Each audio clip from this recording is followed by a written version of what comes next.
Craftsman Days are here at Lowe's with big savings on the tools you need. Save $100 on the Craftsman V20 6-tool power tool combo kit, now at $199.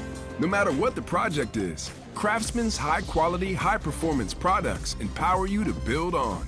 Stop by your nearest Lowe's store and check out the full line of Craftsman tools today. Valid through 6/18 while supplies last. Selection varies by location. The rain's going to continue. And now they're knocking on Dynasty's doorstep. The Florida Panthers back-to-back Stanley Cup champions. A pair for the Panthers, back-to-back for the Cats. Congratulations to the Florida Panthers, 2025 Stanley Cup champions, as we welcome you to 32 Thoughts, the podcast presented by the GMC Sierra AT4X. Friedman, Bukauskas, Dom Shramati, back with you. We're going to get to all of it as this Stanley Cup final is now wrapped after Game 6 on Tuesday night. But Elliotte, wanted to start with what's always one of the great scenes as the hockey season comes to a close. The scene on the ice after the Stanley Cup is handed out. So Florida this year, Alexander Barkov takes it from Commissioner Gary Bettman, celebrates with the team, skates around the ice. It goes to Nate Schmidt, who hadn't won. Goes to Seth Jones, who hadn't won. Tomasz Nosek, Vitek Vanacek, and on and on and on. And quickly we realize it was not only first the players that hadn't won before, but also those that just weren't everyday players in the lineup before the returning cast got a chance to hoist the cup again. What did you make of how all of that unfolded for the Panthers in the aftermath of a second straight Stanley Cup championship? So Barkov explained to Gene in the interview that the players had decided that beforehand, that if they won the series, it would unfold the way you described it. The ones who hadn't celebrated before getting the opportunity to go first. Kyle, I thought it was an incredible gesture. You know, we've seen situations, I remember the Blackhawks one, where it went from Taves to Michael Handzus and then Jamal Mayers, but then it goes, to King, to Duncan Keith, Seabrook, all the guys who were the core. This is the first one I can remember. And anyone out there, if I'm wrong, you'll tell me. But this is the first one I remember, Kyle, that went like that. Everyone who hadn't won goes first. I thought it was an incredible touch, an incredible plan.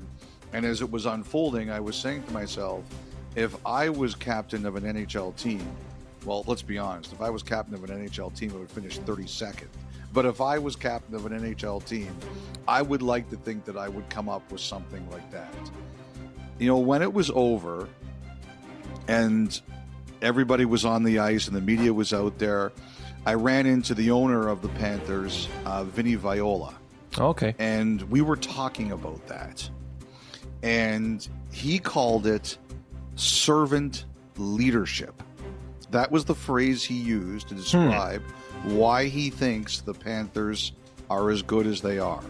He said he credited the players and the other people who helped build the organization, in whether it's business or hockey ops, but he talked about the players and servant leadership.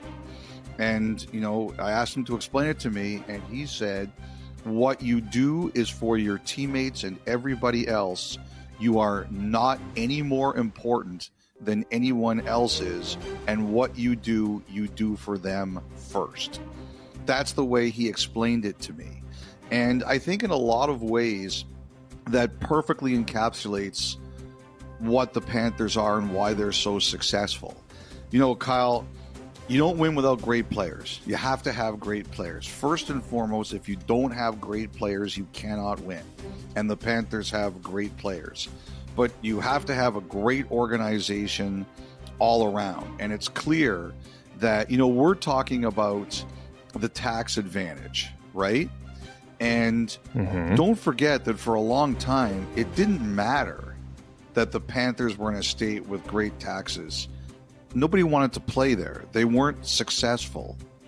And But finally, the way they ran their organization caught up with the in-state advantages they had. And, Viola hired great people. They run a great organization. But it's really interesting the way the players talk about why their team is successful. Like, I asked a bunch of them, how come when you got here, you became better? Because so many guys show up in Florida and they become better players.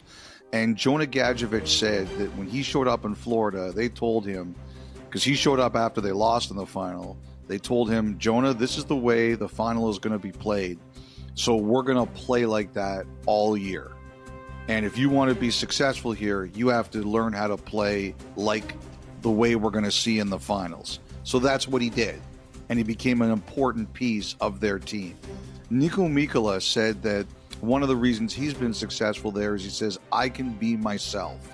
I'm not afraid of being myself.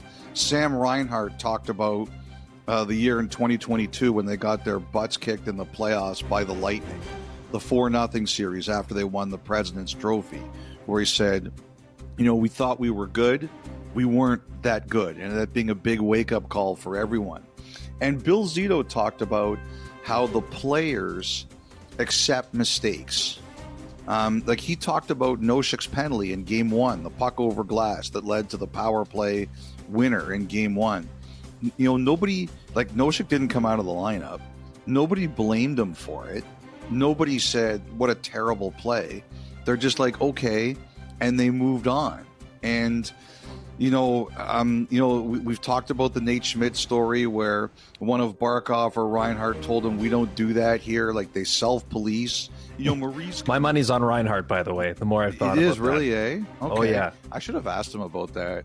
And then, Maurice, he lays down the law when he has to lay down the law. But I just think it's a great – you don't win without great players, and you don't win without a great organization.